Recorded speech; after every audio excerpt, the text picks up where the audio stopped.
When we talk with Lydia and Sven, they tell us that the Baron's men were conducting experiments at a nearby school and have been hit by some bandits. They said this is a perfect opportunity to sneak in and see what they have been doing. Lydia finally decided to help after she heard about what we did with the comms, so she sent out a scout to check out the school before getting in contact with Kyle, and now we had to go meet with that scout. Once we met with the scout, who was sitting outside of the school inside a bus, we begin our journey through the school. Inside, we find that most of the school is filled with infected until we get to the school gym, where they have all their equipment for their research. Only instead of finding soldiers, we find bandits, and we hurry and clear out all the bandits so that we can safely grab all the research info that we can get.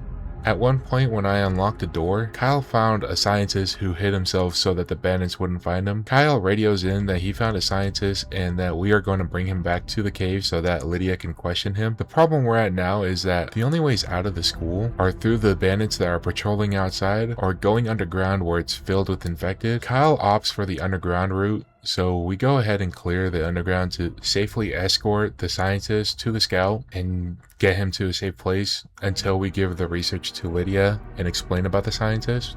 When we talk to Lydia after handing the research over, we go back out looking for the scientist and our scout as they haven't returned. We begin tracing where the scout went in the truck, but when we find the truck, it had been in an accident and that the scout didn't survive the crash. So our next plan is to go look for the scientist who was in a nearby house and had locked himself in one of the rooms that had infected attacking the door to get in. After clearing out the infected and getting to the scientist, Kyle gets in contact with Lydia, and shortly after, Lydia will show up to pick up the scientist and we end the mission here.